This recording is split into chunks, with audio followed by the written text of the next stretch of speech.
Welcome to the Empower Her Wellness Podcast. I'm Morgan, and I'm thrilled to be your host and wellness coach as we navigate the path to a healthier, more confident you.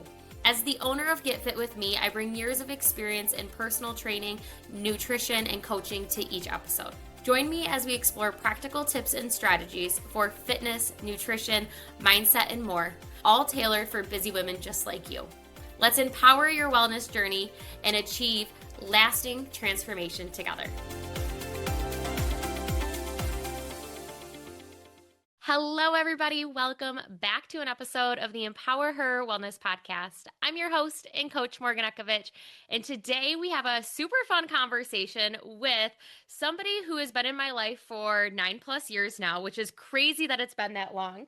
We have Polly Swingle, the president and CEO of the Recovery Project. She's been the owner for 22 years, a licensed physical therapist for 39 years, and a yoga instructor for 15 years. And I thought it would be super fun to have her come on and talk about menopause and how exercise can slow down the aging process, because she has worked with so many people in the last 39 years of women of all ages, all sizes, all backgrounds. She just has so much experience that I thought this would be a super fun conversation.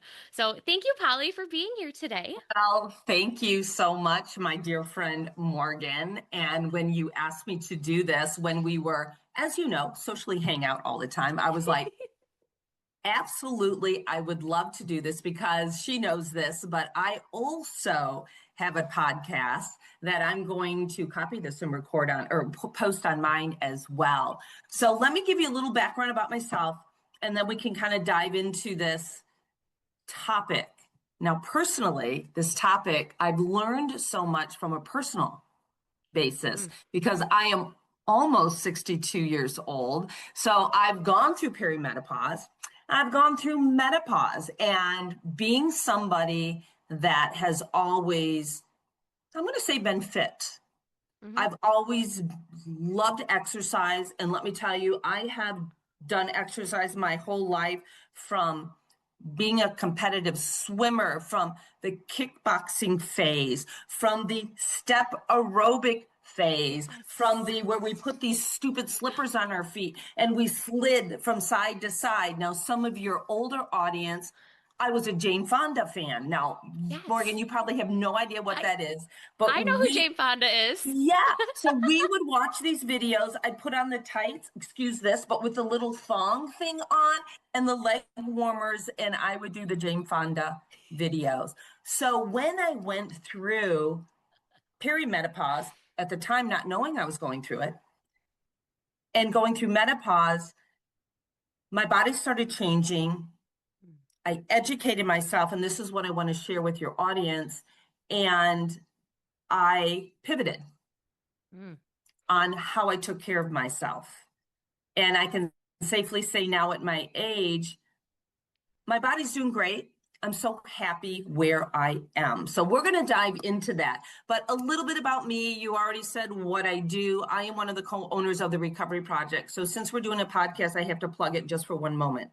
So the Recovery Project has been around for 22 years. We are an outpatient center where we have PT, OT, and speech, and we provide therapy for individuals that have neurological diagnoses. That's kind of what we're really known for and branded for. So we see those people that are geriatric. We're going to talk about that today. Are falling, are losing muscle mass, are starting to lose their independence and mobility. But we also see people with Parkinson's and stroke and spinal cord injury and different forms of cancer. But we also see those athletes as well, where people are coming in to see us because they're that weekend warrior and they've hurt themselves. Or we have women coming in and seeing us and saying, something's going on here. I'm having bladder issues. Or now I have this tendinitis, and I'm hurting here, or my back's hurting. So we see all kinds of people. I'm also a yoga teacher, where I've been teaching yoga for 15 years now, and that is my fun job, I always say. I love teaching yoga. I get to use my background as a PT. I get to use my experience in what I've learned in educating other individuals. And it is such a joy to teach yoga. So I love to do that. The other thing that my family and friends thinks I'm completely nuts at my age is I am now taking the certification to become a Pilates teacher. You are? I didn't I know this. I started last weekend. I'm going to the STOT program, and it's, if you guys out there in the audience, so it's very intensive. It is so in my wheelhouse because it is all about strengthening. It is all about mind body, which is my yoga background. And there's so much on anatomy, physiology, biomechanics, on how to exercise. I am totally loving it. And again, that's my background on a PT. So I started doing Pilates when it was about 2 years ago because I had my hips replaced. Morgan knows this, about 6 years ago. And I'm extremely fit, but I noticed functionally that I had this weakness in my hips area where when I went to sit on the ground, I struggled a little bit of standing up. Not that I would ever fall over, but I would kind of have to touch something or I'd push on my knee to stand up. And as a PT and yoga teacher and all this stuff, I was like, okay, I'm weak. So I started doing Pilates, changed my body. So then, of course, Morgan, you know me, I was like, no, I just can't be a student. I should teach. So anyways, so I'm in the process of becoming certified in Pilates. So hopefully in 6 months, I'll be able to sit for the exam and be a teacher. So who knows? All right, that's enough about me. Let's talk about menopause. So before we move into that, mat Pilates or reformer Pilates or Okay, both? so I'm going to be doing both. So right Okay. now, I am in the training program to be certified in Reform Pilates. Now, it's interesting. That's a good question because in my group that all these individuals being going through this program, 90% of them start with mat. And I the used to teach reason, mat yes, the years ago. reason why I didn't start with mat is because of my background.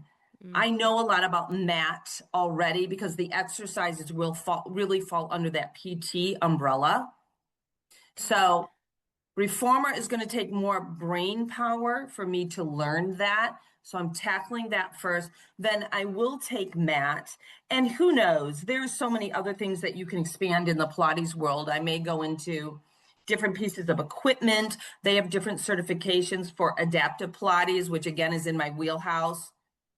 So who knows where it's going to go, but I'll keep you informed.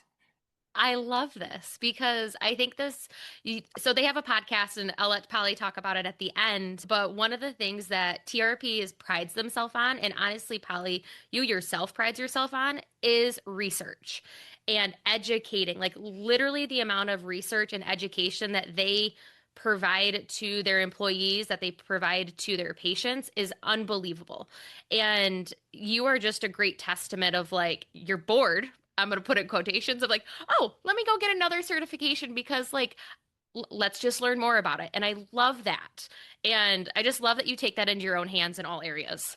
Yeah, I mean, like you said, the Recovery Project is very well known because we're evidence based. I mean, I teach all my therapists is like, if there is not science supporting the technique, the procedure, the plan, whatever that is that you're doing, or this piece of equipment that we're using, we're not going to do that.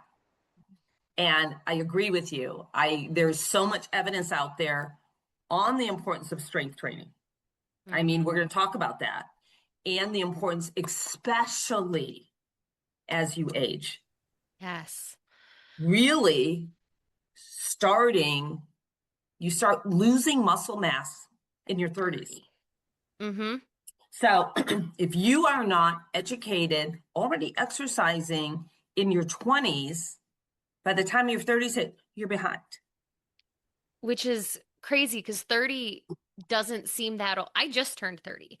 And and knowing that we lose that muscle mass and that our body also has to change. How I worked out in my 20s looks very different than how I'm currently working out in my 30s. My body didn't change a lot when I turned 30, but I feel like I turned 30 and it was a celebration to 30. And then January came, I'm like, okay. We need to dial it back in because we've been celebrating for way too many months. Right. And Yeah. knowing that menopause will be here before we know it, because everybody can have menopause at different ages. Some people have it at 35, some people have it at 40, 50, and 100%. Yeah. And remember, perimenopause is before menopause. So, yeah. some of those symptoms that women experience, they may not be full blown yet that you're noticing anything because they slowly creep into your lives and you might be in menopause. And some people, the only way to know that is to have your hormones checked. And a lot of the times when you go to your doctors and they ask you how you're doing, you're like, I'm good, blah, blah, blah, blah, blah. They don't check that. It's not a standard Mm-mm. test. And so people don't know that they're entering into that phase. And here is what we need to pivot. The one other thing I wanted to mention is I think in being in the industry of health, wellness, exercise for all of my life is you see, you have to watch of what's trending, Mm. and there was a time in my 20s where it was aerobics, didn't even wear shoes. And we are pounding our joints and we're dancing on these wooden floors and all this kind of stuff. But that was trending back Mhm. then. And then we went into the kickboxing phase, and we went into these different phases, the HIIT, the cross trainer, the kettlebells and swinging all these crazy ways. What you're seeing now is the trend is starting to follow the evidence and at least recognizing the importance of sleep, rest, taking care of your body, not necessary. More is not always better. Yes. So it's nice to see that. And you're starting to see that, now there's social media and all that kind of stuff. And you're starting to see that instead of that go hard or go home, it doesn't matter what you're doing to your body at whatever age. So I'm pleased to start seeing that trending within our culture is even starting to change. Yeah, because I think, and we'll move into menopause here, is the weight room used to be something that was for the men. And Yeah. now I love how many women I see at the gym. I did a podcast episode early January on, oh, you may be frustrated when you go to the gym because everybody's there for New Year's resolutions. And don't get me wrong, I get a little frustrated, but I'm also so happy to see how many people they've decided to make a change for themselves. Because that right there is the first step. And when we talk about menopause, I think we talk about being this terrible, dreadful thing that we all are like, I'm going to have night sweats. I'm going to be moody. I'm going to be irritable. I'm going to gain a bunch of weight. But that's not always the case. So, how do you tend to reframe menopause or perimenopause, depending on Yeah. how their symptoms go for women? Exactly. So, I think exactly what you said. So many people think that as you're aging and you get older, it's just assumed that, well, you're going to become weaker, you're going to become smaller, and you're going to become less capable. So this vision of this frail woman that's hunched over, looking at your grandma where they used to be 5'4" and now they're 4'11", right? And they're wheeling that walker. That is not the case anymore. And that's what you just said. Menopause is the beginning of a phase where strength has to be intentional and not automatic. So we got to think of it that way. And from the physical standpoint, there's a shift of your body. So we can't fear it. I think it's important to educate yourself and recognize my hormonal levels are changing. I am aging with grace, but to recognize I'm not going to fear that because now I have the education that I know what to do to change that. I always tell my students in my yoga class that strength training is the new medicine. Hmm. You know, it's not taking something. It's like if you build your muscles, this is your medicine because muscles become your new protector. Hmm. So before you go through menopause, you have all these hormones that are protecting your muscles and your heart and your bones and your skin. A good example of that is as we age, our skin changes. Yeah. We look at that, right? You can see the in the past, things are changing now, in the aging woman, that you got wrinkles, you got saggy. And that is that your body is no longer protective because of these hormones. So we'll dive into this a little bit more, but with strength training, it's your medicine, and your muscles then become your protector for so many other symptoms that we're going to talk about. And I think building on that strength training, and I would love to know your opinion on this. Strength training is not 2 to 5 pound weights. You can start out there, but strength training is lifting things that are going to be the same weight, if not more, than your everyday life. Like if you're picking up that stack of plates that you need to put in the cabinet on the second shelf, that's probably 7 or 8 pounds, depending on how nice your plates are. Like you need to be functionally strength training. You do. And I always tell people, that means that you have to be adding a load to what you're lifting that is challenging. And also, as we do repetitions, right? Strength training, and you're doing these repetitions, is that you want to get to that point. We in this world will call it where your muscles like almost to failure, where you can't do that other rep. I can only do half of that range of motion. And that's okay, because then what you're doing is you're building that strength, because you must challenge that muscle so that it knows from a physiological standpoint, I need to get stronger because my person here wants me to lift this, which is more challenging. And that is how you build strength. So you are exactly right. And if you missed the episode at the beginning of this month on the importance of strength training with intention versus just doing random workouts, please go listen to it. It's about progressive overload, and it just dives into that topic a little bit more of like, please have intention and of why you are going into strength train. Exactly. Yep. Agreed. So, what changes do you see most often in women's body during menopause that exercise can directly support? Because I think there's so often we talk about drinking water, eating healthy, exercising, and that's going to look different from woman to woman, from life to life. But if we do something a certain way, what types of things can directly support that? So I think, to talk about the changes again, it's a lot about education. And one of the things I want to start with the women that are listening to this is that the changes that you're feeling are real. Mm-hmm. They're physical, but they're trainable. Mm. So a lot of the times, and I'm going to throw men under the bus here for a second, That's okay. because a lot of the times your husband, your boyfriend, your children will be like, they're just a little bit crazy because they're going through menopause. And it's because the men don't understand either, but the changes that are happening are really real. So let me break down, and we're going to talk about this, and you're going to hear this over and over again in this conversation about what systems and what changes in your body. Number one is muscle loss. We kind of mentioned this already. In your third decade is when you start losing muscle. You might not be in perimenopause, but that's what happens with aging. Muscle loss and strength loss is real because estrogen plays a role in maintaining your muscle loss. As you go into perimenopause and menopause, your estrogen starts decreasing, as well as your testosterone as a female. So as you are in menopause, this rapidly happens very quickly.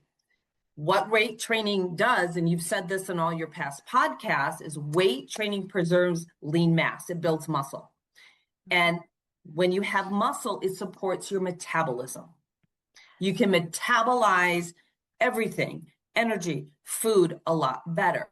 So a lot of women will say to me, I'm going through menopause. I'm eating half of the amount of food that I used to eat. I don't get it. My body's still changing. I have fat in my abdomen and I'm gaining weight. Mm-hmm. So that's a big thing, is we have muscle loss. The second is bone loss. So we want to talk about that here, because there's a thing called osteopenia and osteoporosis. Osteopenia is that beginning stage where you're starting to lose muscle loss. Osteoporosis can be very, very serious, where you have lost enough bone density that you are at a very high risk of fracture. Two things can happen here with bone loss. One is it's genetic. So you need to know, did my mom have it? Did my grandma have it? Because you need to understand that. At your age, Morgan, you need to know that, because if your mother, your grandmother, your aunt, your sister started having osteopenia, you need to start working on that right now. But with menopause, you lose bone density. It's accelerated through menopause because you don't have that bone turnover to build more bone. The only way to build bone density, and I'm going to give my opinion, are two things.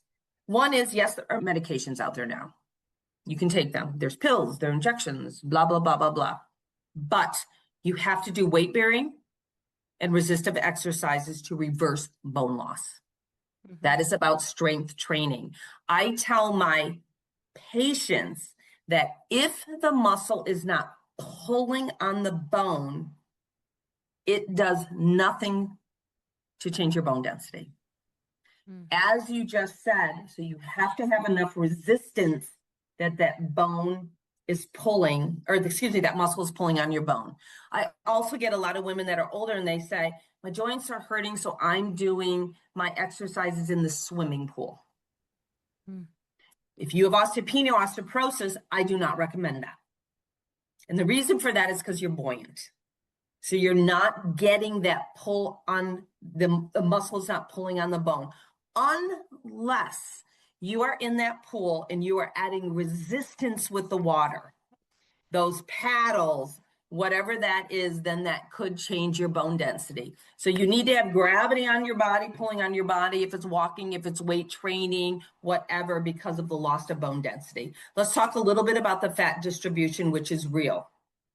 Perimenopause and menopause, women's bodies start to change if you're not doing weight training. But what happens is our fat distribution tends to be around our abdomen. The lovely muffin top appears. And I get it all the time in yoga, in PT. Also, people know I'm doing Pilates. Why don't you have a muffin top? They'll ask me. And I'll be like, well, because I do a lot of strength training. But the fat distribution, when you're going through that, happens in women. It happens around the abdomen. It is not because you're not exercising. It is not because you're lazy and eating Reese's peanut butter cups all the time. This is hormonal. And I think women need to understand that this is happening because of the hormonal change through peri and post menopause. So what do you do about it? Strength training. Build more muscle. Muscle needs more energy. Your metabolism goes up. So that's why you must do that, and some aerobic training. You know, there is a benefit when you're going, well, always with exercise, but through peri and post menopause, that you do aerobic training. We got to exercise our heart. We know that increasing our heart rate does also increase your metabolism. So that reduces that visceral fat that we see around our abdomen.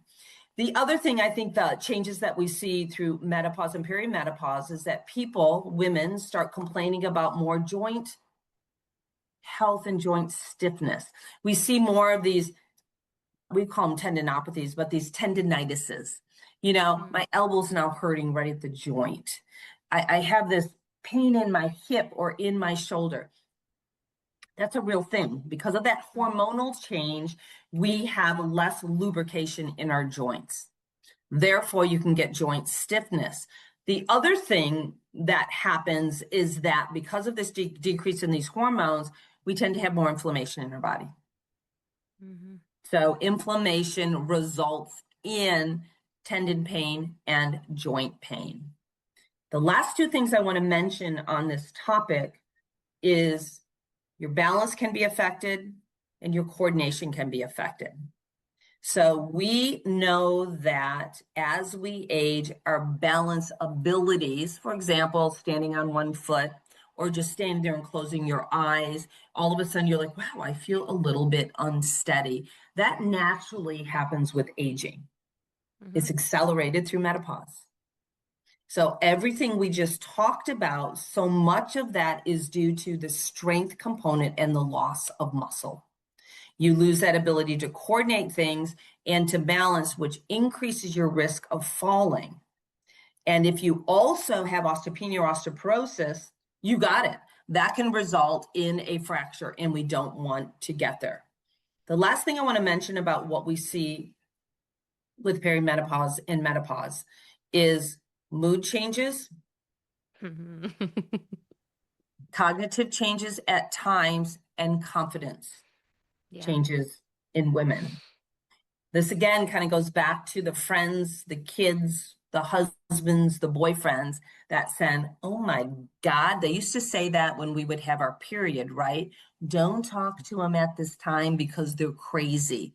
That's a hormonal shift. Same thing for and menopause. There's this hormone shift. So it is true that you have less patience, that your mood can change. You can become more irritable. You can become more anxious and depressed during this time. We know that with this change of this hormone, that we have a decrease in this hormone that helps our brain stay healthy. So there can be a cognitive decline. And when a woman is seeing all of these changes and they feel like they're out of control, their confidence decreases. So I think it's important that women understand that they're not going crazy. All of a sudden, they haven't become a bitch, right? Right. But this is all due to this natural process that we have as we age. But we're going to give you these tools in your toolbox to help you cope with that and help you change that you don't have to go through these changes. That was a lot, but hopefully that wasn't too much and you guys all get that. No, that was awesome. I'm going to go back to a few things you said before we move on to the tips and how to okay, we talked about all the stuff. How do we actually help ourselves? One of the things I liked that you said was there's a time and a place for cardio. I think one of the things that happen as women, we naturally decide we are gaining weight, we are uncomfortable in our body, we are going to become cardio bunnies, and we are going to eat as little as possible. So true. We need to do honestly the exact opposite. We need to actually be eating more. If you do not know how many calories it actually takes your body to sit on the couch and be an awake human, it is crazy how many of us are under eating. I've been working on my nutrition really fine tuned for these last 6 weeks, and it is unbelievable how much stronger I am, as well as how much freaking food I am eating. Mike is like, you are still eating? I said, I am, but I'm eating more of the right things, which just because something looks healthy doesn't always mean it is. And we're going to dive into that in an upcoming episode once I can share that with you. But we typically are under eating the right Mhm, things. We are mhm. not strength training. And we go to cardio because we burn more calories in the moment. That is what everybody says. Oh, but I burn more calories in the moment. You burn more calories throughout your 24-hour day if you strength train. Right. And what's the primary nutrition food for muscle building? Protein. Protein. Right. And you are so right that women do not eat enough protein. No. And at my age, I'm trying to eat more protein. And you are absolutely right, where it's like, okay, and you're going to talk about this in your episodes. In the morning, I'm not just having a piece of toast. No. I got to add my protein on top of that if it's a hard boiled egg. Mm-hmm. And then at lunchtime, what do women do? We're going to have a salad, With no protein. but no protein. Right. So throw some salmon on there. Right? Right. And then looking at, okay, now it's dinner time and I'm having Italian, so we're just going to have a little bit of spaghetti, carbs, carbs, carbs. Where is your protein? So I agree with that. When you do that, I think it's so important that women learn what is protein? Mm-hmm. How do you prepare it, which you and your new cooking I Cooking think is so club. awesome. How do you prepare that so it tastes good? And how do I access that? Because that's a whole nother thing, right? If we're working women and we're on the run, I mean, I have to pack my bag. And I have to pack my bag of food. It's kind of embarrassing. You don't ever want to look in my car.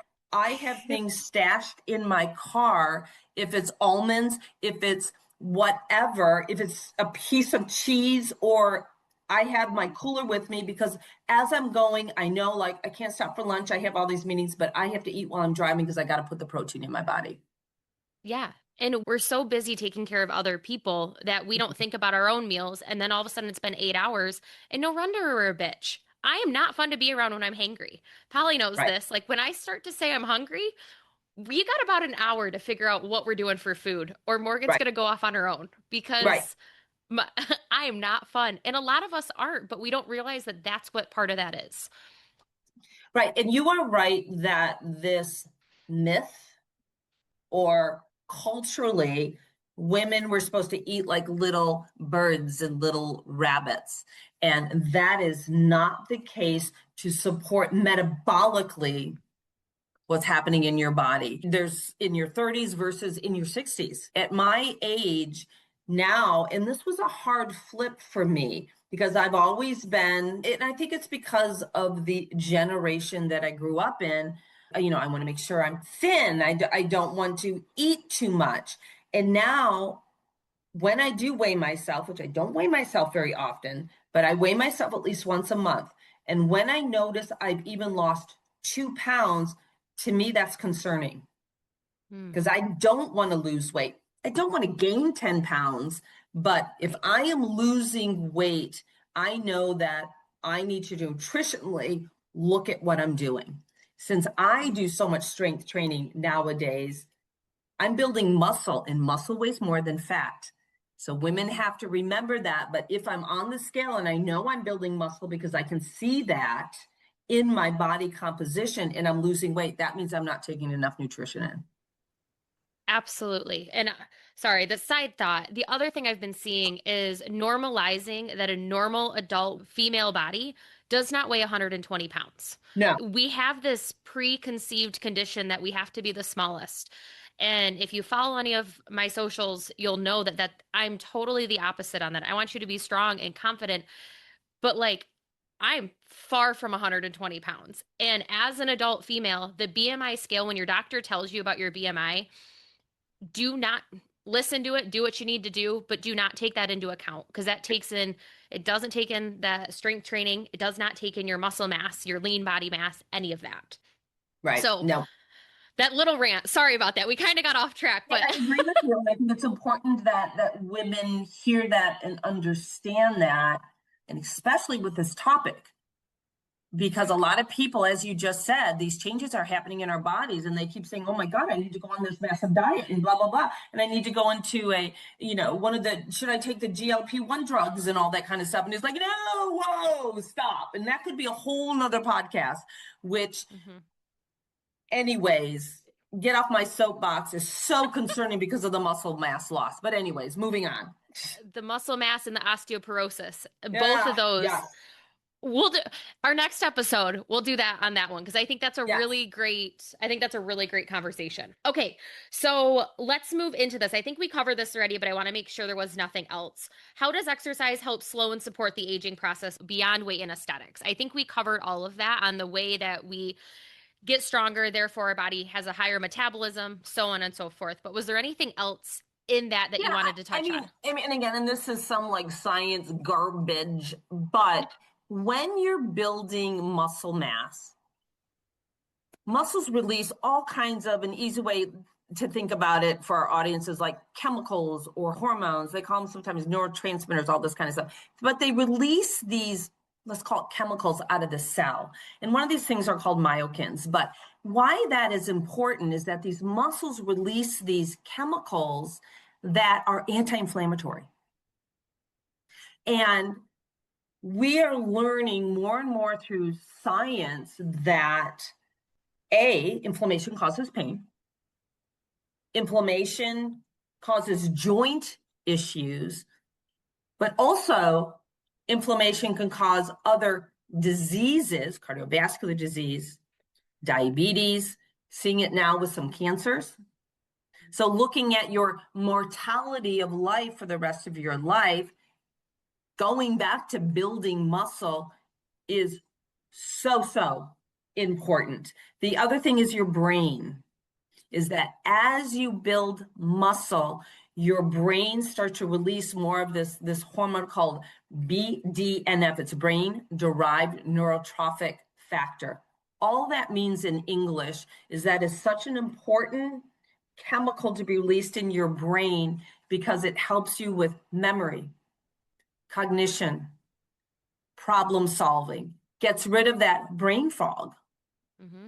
which is real in people that go through menopause. They're like, I just can't think clearly. I walk into a room, I'm like, crap, why did I come in here? And I'm not sure I came in here. So there is this relationship, yes, with your muscles, with your bones, but also with your brain function as you go through menopause, because this estrogen that is decreasing is such a protector of everything in our body. So I guess that would be like the only thing. One of the things that I tell my students and my clients and my patients is that when you exercise during peri and postmenopause and you're doing this weight training, is it slows your biological aging, not just your chronological aging. So it's biologically changing the mechanism of your body. And overall, what that does is it slows down your mortality. And I think that's the goal, is as we age, when I'm 70, 80, hopefully 90, I want to be able to do my yoga. Mm-hmm. I want to be able to do my Pilates. I want to be able to walk around Key West and ride my bike, like Morgan knows is my favorite place in the world. I want to be able to go skiing with my kids and do these things that if I don't take care of myself now, and you, Morgan, at 30, that your 80s and your 90s and maybe your 70s will look very different. Absolutely. I've got a client who's 89. I go to her house. She's one of the only Love it. people I see at her house.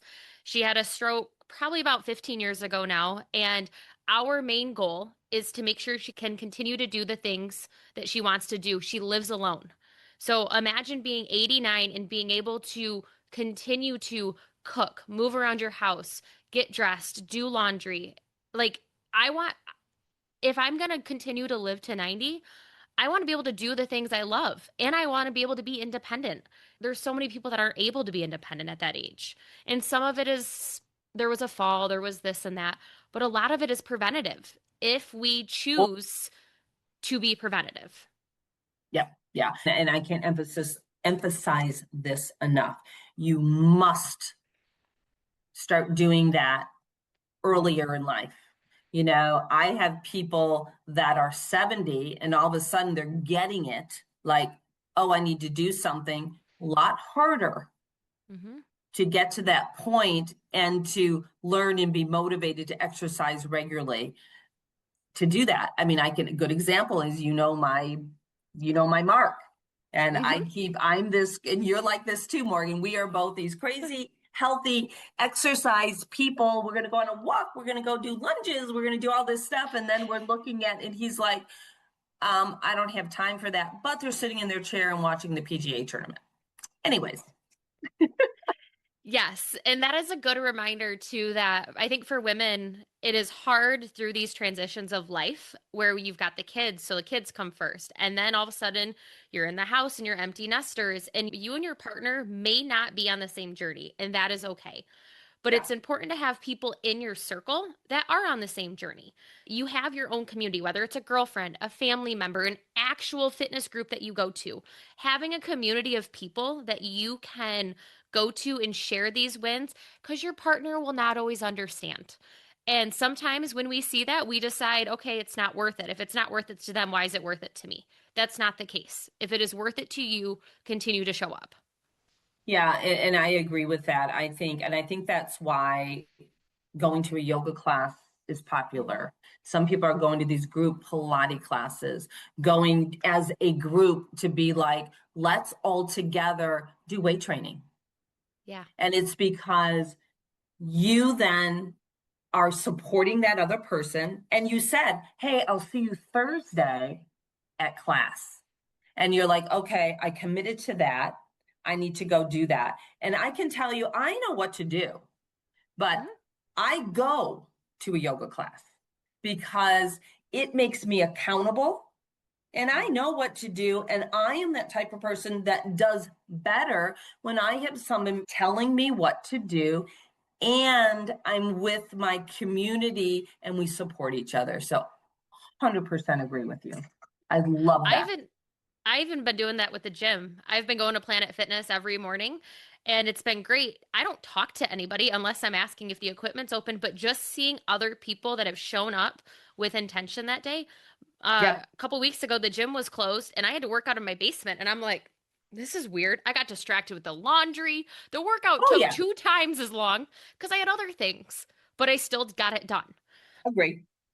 So let's kind of talk about how flexibility and mobility and practices like yoga are going to support women during these times of life. Because if we have not really dove in on strength training, and if strength training is not like engraved in your brain at this point, go back and re listen to the first part. But there's other things that we need to focus on flexibility and mobility also as we age and in combination with strength training. So, how can yoga and Pilates and some of these other things women do help with this? So let me talk about yoga first because I have this conversation so regularly with my yoga students. Yoga is a really nice form of exercise, even though we call it as a practice, but because of all the components you get out of it. One is that mind body connection. So, yoga, when you're going to a yoga class, the teacher talks about breathing.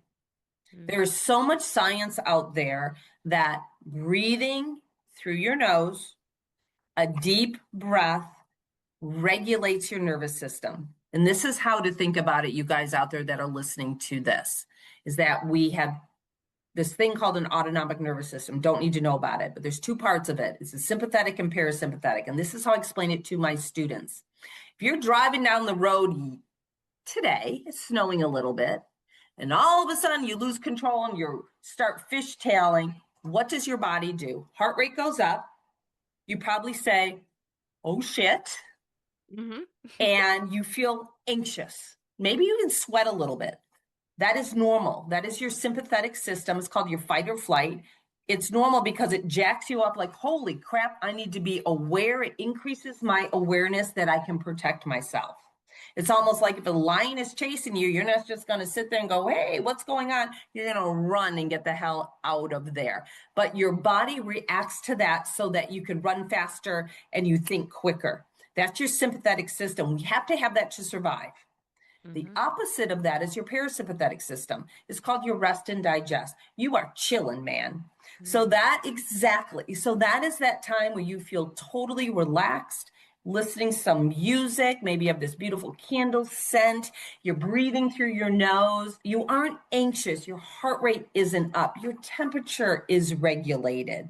That's really the state we should be when we're eating. We could get into that later. But you need to have that balance where your body should react, holy crap, fight or flight, but it also needs to balance where you have to learn how to chill out and rest. Yoga, back to that, breathing through your nose really teaches you to regulate your nervous system through the breath that you can calm yourself down.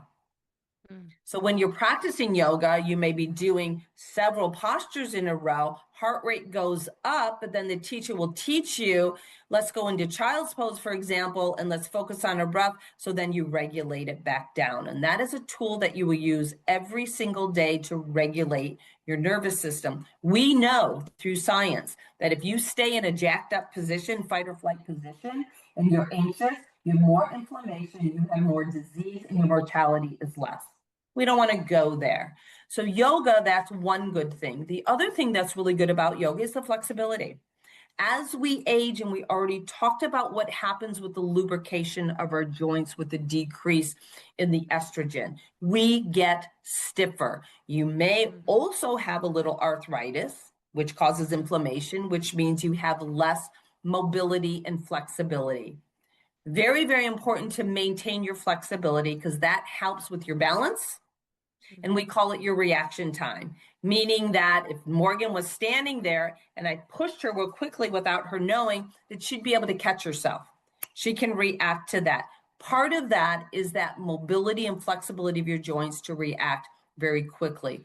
Yoga is really good about that and also works on maintaining that good posture as Morgan sits up, because we need to have good posture to maintain the health of our spine. And that if we maintain good posture, we can breathe better, we can see better, all of that good stuff. Finally, yoga, a lot of people in my classes, especially men, crack me up because they'll come in and say, I'm new to your class. And I'll say, that's great, welcome. What are you here for? What would you like to accomplish? And they say, flexibility. And I'm like, absolutely. But one of the things with yoga is strength training. Mm. There is so much strength training in yoga by using your own body weight. So the men, back to my story about my men in my class, is that at the end of class, they are sweating profusely and they're like, oh my God, you held me in that plank for 20 breaths. You had to do lunges and squats in your, like, they never realize how much strength training it is. I do want to add one thing, and I say this to my yoga students. Somebody that regularly does yoga and they're getting that benefit of mind body, regulating their nervous system, they're getting that flexibility, they're getting that strengthening. There are times that yogis that only do yogis, I do recommend that they also have to do additional strength training, especially for our women that are going through peri and menopause, because your body adapts when you do the same exercise all the time. So you constantly have to be challenging your system, doing something different to, as we talked about, build muscle, build bone, those other benefits of strength training. But I think that's one of the biggest things with exercise. Pilates also, we really talk about the breath. So we're teaching you to regulate your nervous system. But Pilates works on a lot of strength training. And one of the big differences that I'm noticing with Pilates is the focus is really on those deep stabilizing muscles in your core. And that is so important for balance, for posture. And once you learn to stabilize through your core, one thing you're going to notice is that when you're exercising your limbs, arms and legs, that if you stabilize your core and you have this nice strong foundation, you're going to build more strength through your legs and through your arms. So that's kind of the difference with Pilates. Yeah. And I think it's a really good for yoga and Pilates. It's really great for that pelvic floor, which I Oh, know you guys like. 100%. If you are somebody, we've done a pelvic floor episode with Andrea Hurst. If you haven't listened to it, go back and take a listen. On if you're somebody who like pees a little bit when they sneeze or when they exercise, it's your pelvic floor. And our pelvic floor is not those external ab muscles that we all think it is. It is those little ones inside. And I think that's a really great point of yoga and Pilates. It's about finding those little ones, activating them, and knowing like I've found something deeper than what I typically use. Like a lot of times when we do dead bugs, clients come to me and they're like, "Oh, I feel this in my hip flexor."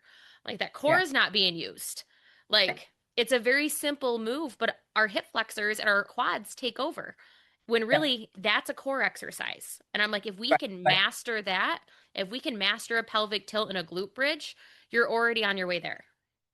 Yeah, no, I totally agree with you. And again, I think that rolls over to some of the classes that you run with your groups. You're not just doing yoga, you're not just doing Pilates, you're doing strength training. It might be a circuit here or a station over here, and emphasizing and teaching that if we're doing squats, if we're doing bicep curls, what else in your body has to be engaged? Mm-hmm. Yeah. Yeah. Like it's funny when we actually start to engage muscles other than like I don't know about you, but you've probably stood and done bicep curls with something light before. And then all of a sudden you get a little bit heavier and you're like, "Oh, I Yeah. actually have to like brace myself rather than just moving things willy-nilly." And that's part of the reason why people have injuries in everyday Agree. life is we're just throwing our bodies around because there's no mind-body connection.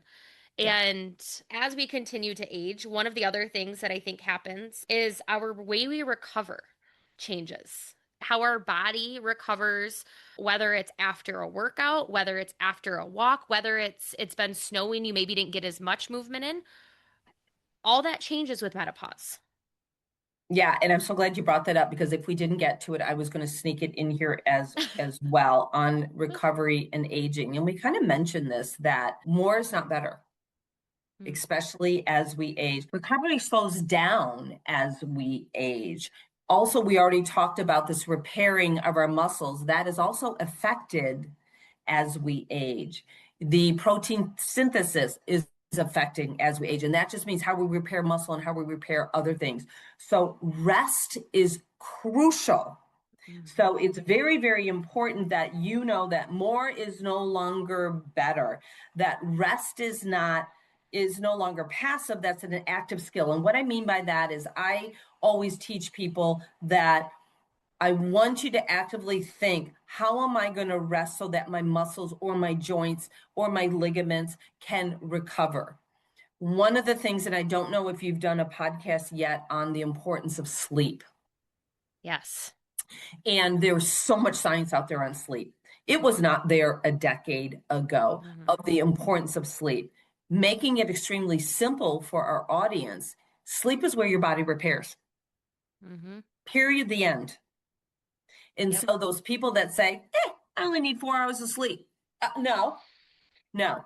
You need to sleep 7 to 9 to 10 Hmm. hours, depending on what your body is doing. If you're recovering on something, you need to sleep, and it needs to be good sleep. Hmm. And one of the things that I may talk to my patients about, especially patients that have chronic pain, Yeah. is that what is your sleeping and what's your sleep hygiene? And that can be a totally another podcast, Morgan, where with the introduction in the last 20 years of our phones and our electronics and sitting at a computer to access things and constantly having your iWatch on that is buzzing, or having, yes, or having your Caffeine phone, intake. caffeine intake, having your phone sitting by your nightstand. Sleep hygiene is so important, and that includes things as your caffeine intake. When you're ready to go to sleep, do you prepare yourself for sleep? It's so crazy that is like, I know you've got kids. I nanny. That like when we were working with kids or you are a kid, you had a routine. You went to bed at 9, you got your pajamas on at 8, you maybe watched a show. Like you had a bedtime routine. At some point we go off to college or we graduate high school and we decide to be adults who don't need routines anymore until we realize we do need a routine. Like I remember that epiphany for me of like, oh, I really should have a bedtime routine. Like I pretend I'm a 5-year-old again some nights of like, nope, gotta be in bed by 9. Like I don't need to I stay up any later. Don't drink water I after 8. Like, so agree with you. And I think as people have to figure out what works for them to prepare them for sleep. And then when I say that, you're, what do you mean I'm to prepare me for sleep? I just lay down. I said, no, you have to prepare yourself. Every night, and you know this, mm-hmm, Morgan, I take a bubble bath. mm-hmm, That is my time. I love my bubble bath. And it's not because I'm taking a bath to bathe. I right. do it because, I do it because I have my bubbles. It's nice and warm. I just sit there and I can feel myself relaxing, shutting my brain off, Mm-hmm, relaxing my body. And then from there, I go right into bed, and temperature is not warm. I need it cold. It has to be dark. There's no TV. My phone is not there. That is my routine that works for me so that I can get the right sleep. And one thing, talking about menopause, ladies, is that you will notice nights that you don't get a good sleep. How do you feel? Pain? Check. exhausted. Yes. Achy? Yes. Brain fog? Absolutely. Irritable? Absolutely.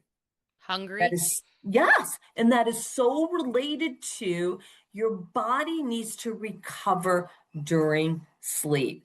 And women, especially, need to take that time during these times in their life to make that a priority. Mm-hmm. One It's, thing I wanted to add when you talked about kids is my kids are adults. Matter of fact, Morgan's one of my daughters, I think, that they're all her age, but I'm starting to see some of my friends that have teenage kids and they've lost that. They're giving these teenage kids their phones to go to bed with, and then all of a sudden they're texting at 2, 3 in the morning. So that sleep disruption is happening. And these are humans that are developing. And that is so, unfortunately, can result in so many problems as they become into adults and fully mature because they're not sleeping. yeah. And the sleep habits that, and I hear that a lot from women. Oh, I have a hot flash and I can't sleep and I can't do that. That it's a big thing in menopause of trying to find that, trying to get good sleep, let alone enough hours of sleep. And I I honestly think we should do another sleep episode specifically on this. We've done a few. There's actually two, I believe they came out last year, so you can go take a look at those, but everybody's sleep habits are different. Also, a consistent wake up and bedtime are super important. Waking up Absolutely. between an hour and going to bed within an hour of the same time every single night, your body creates a pattern and a rhythm. And as Yep. women, we run on a 21-day cycle. Men get to run Yep. on a 24-hour cycle. Lucky them. So for us, there's so many more inconsistencies. One of the thing is we didn't even talk about hot flashes, and that's kind of Oh one of yeah. the standard stereotype. What happens to women? Oh my God, they're having these hot flashes, and you are absolutely right. You haven't gone through it yet, but when I went through it at night, they were really accelerated. I also noticed for me, my hot flashes when they started was when I was in a somewhat anxious situation. So if Mm, this is embarrassing, I do a lot of public speaking. And I noticed when I first was going through perimenopause that before I would go up on stage, I would get a hot flash, and women that have had these drenched. mm-hmm. And I am going up to publicly speak. Now, the question is, can you do something about your hot flashes or you just have to live with it? And the answer is yes, you can do something about your hot flashes.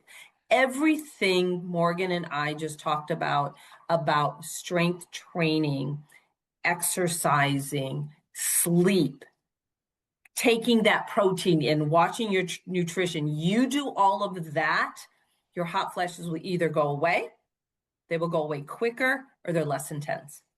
Mm-hmm. They're just symptoms, and they're symptoms of things that we can adjust and change. It just takes work, is the It hardest just thing. it just take works. And again, it's pivoting, it's learning, it's recognizing, Mhm. going through that, not a big deal. I am just aging. I'm going to pivot because now I just listened to Morgan's awesome podcast and I've educated myself that I need to pivot and my focus is going to be this. Mm-hmm. So, One, love it. and I know we're almost at time because I know your time is super valuable. Yeah, thanks. I've got a few more questions, but I think the other thing is if you are somebody who is super tied to social media, please, if you are going through menopause, and this is probably going to throw me out of that category, please stop following the 25-year-old who has just started a fitness account who doesn't have any education on it. It's really important to follow women with the similar body types as you, as well as women going through the same stages of life. I have a tendency to fall into it as well. We all do. We all follow people for different reasons. But if you notice you're trying to be something or trying to follow somebody that's not educated in what you are going through, please second guess that. Give them a snooze. Find and follow those people because we do consume digitally all of the time. It's funny that you say that because where I go to Pilates, I am the oldest woman in there by probably 20 to 25 years.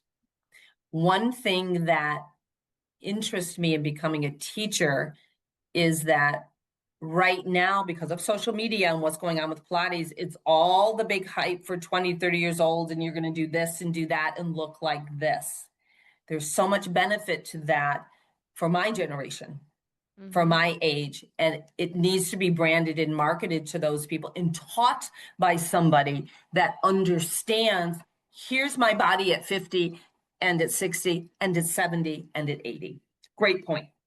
And I love that because I actually have a woman who comes to my group fitness class. And a couple weeks ago, they were just giving me all sorts of props about how much they love class and the community. And she's like, she even compared it to a local Pilates class she took. I think she's probably in her 50s. She's got a son that's my age. And she's like, I walked in and it's all these itty bitty 19-year-olds. And I just stuck out like a sore thumb. And it wasn't a place that I felt connected, and Exactly. I didn't look forward to going to it. And it was nothing against that studio, but when you Right. are looking to try something new, being able to show up in a place where you feel like you fit in is so 100%. important.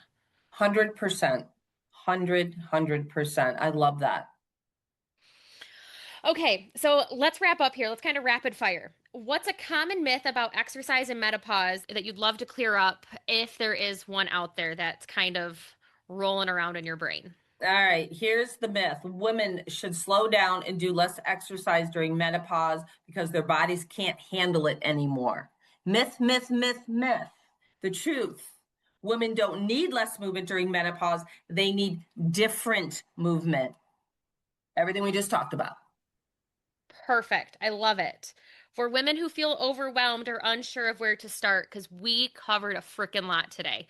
We did. And what's one realistic step that you would recommend for them to, because we're all about moving that needle forward by just that one step. What does that look like? Or what do you I recommend? would first say what you just said, Morgan, is find that community that you're comfortable in going to. I love that, and when you said that, I think that is so important. But also maybe commit to something small. Maybe you don't sign up for the 20 class whatever package. Start small. If you've never exercised, start small. Maybe it's not a program, maybe it's just walking. Then you go out and you feel those benefits, and then you find that community. And I love what you do, Morgan, because that, like you said, that group of people, they all feel connected. It's almost like in the old day, here's a support group. We can all talk about what we're going through at the same time, and we can share on how we're doing. And the teacher, the instructor, is modeling that to their bodies. Hmm. I love it.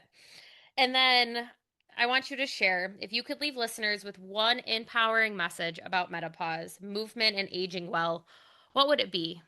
Okay, I wrote this down. Your body, your body isn't breaking down. It's asking to be used differently. Movement is how you stay strong, capable, and independent for the life you still want to live. I love that.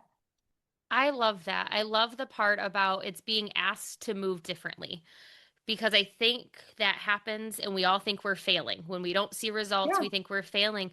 We're not listening. We are in such a instant gratification that if it doesn't happen right away, it's not working. When have you actually listened? Have you had that mind body connection? All of that.